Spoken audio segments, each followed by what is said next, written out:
Pat, thank you for your time this morning. I imagine you're on a picket line, so I'll try and warm you up.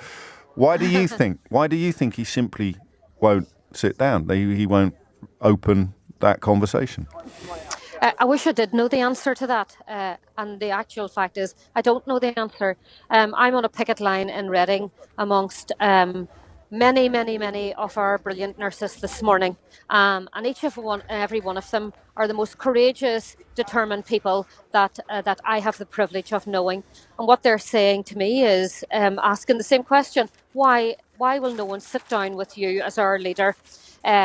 And do the decent thing and start to negotiate on our pay. These are the very, very nurses that we cannot afford to lose one of them out of our NHS. They're the people that's held the NHS together right throughout a pandemic. They're doing that with 50,000 vacant nursing posts every day. And in fact, they're doing it working 1 day a week for nothing. And that's a matter of fact. You mean when you tot up all the unpaid work they do? Leading economists produced a report just a matter of weeks ago to say that nurses now are working 5 days a week and getting paid for 4. Gosh. That's a fact. And every one of them stay hour after hour after their shifts every night to look after their patients. And any government that can turn their back on those people needs to hold up a mirror to themselves and ask themselves why. But what I would say to them today, to both the Prime Minister and to the Secretary of State, come out of your warm offices today, put on a warm coat and come down and stand on a picket line like this. And you will go back with different energy. You'll go back with different determination and different courage. And it will be about doing the right thing. It'll not be about balancing the books. It will be ensuring that you really value care and treatment of our patients, and our patients deserve that. Can I put to you some of what Rishi Sunak put to Parliament yesterday, Pat? So let's begin with the 3% you got last year when the rest of the public sector was frozen. I've heard that time and time again being brought out. It is true, but let's not forget that those nurses that are standing with me on the picket lines here today have had their pay dropped by 20% over this last decade to a place now, where have we brought them to? Where they're reliant on food banks, where they can't feed their children. And in fact, what they're doing is after their patients are fed, they're taking the few crumbs that are left over and eating them themselves. What a despicable way to treat this profession. The number of nurses that we're supporting who've had to rely on payday loans, maximising out on credit cards to try and look after their wee children at Christmas. It's just not on. It's not fair. So the economic, their utility bills. The economic situation in which they got that 3% is a million miles away from the economic situation they find themselves in today. Absolutely, 100%. And the way that this government feel that they work through this economic crisis is to make sure the lowest paid workers are even paid lower, and that's not acceptable. It is absolutely not acceptable. And the accusation that you're undermining the independent pay review bodies, or rather that the government would be doing so if it entered into direct negotiations itself. Both of those points. Look, let's be very clear. There's nothing independent about the pay review body. What do you mean by that? Tell my listeners what you mean by that. Let's very plain and simply. Yeah. It's appointed by the government, set up by the government, was set up by Margaret Thatcher. It's appointed by government. They're paid by government.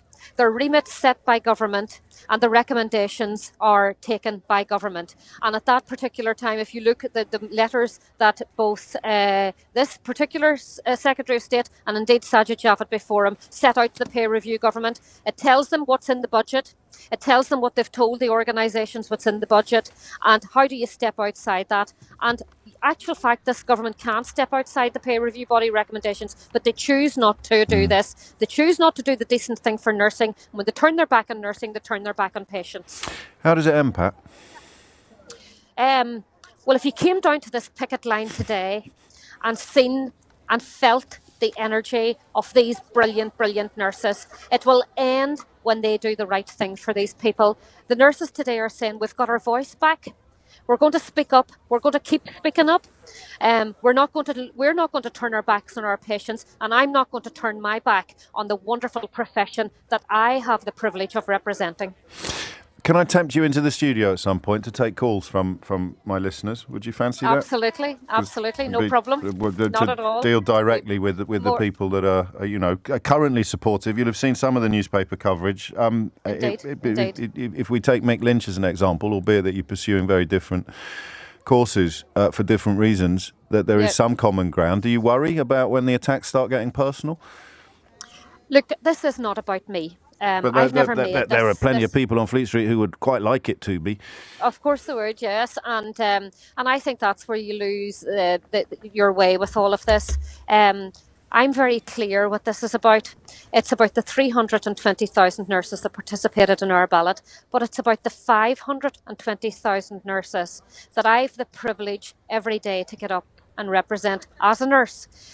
So I will never make this about me. They might want to make it about me, but that'll be water off a duck to me, because I'm pretty grounded.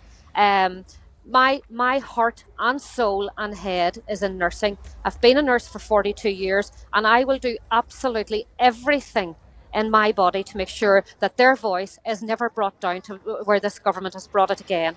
And finally, to be absolutely clear, if Rishi Sunak had sat down with you yesterday, or even announced yesterday that he was going to, then there would be no strike today.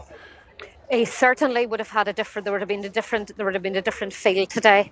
If he had sat down and said to me, we're willing now to realistically and respectfully negotiate for those 320,000 nurses with you, Pat, I would have said, my door now is wide open. Let's sit for as long as it takes to get a decent outcome for all of these people.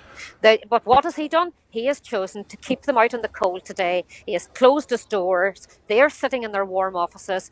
Our lowest paid nurses are standing out on the picket line today, losing a day's pay, but that just shows you the calibre of the people that I'm walking amongst. Why is it so different in Scotland?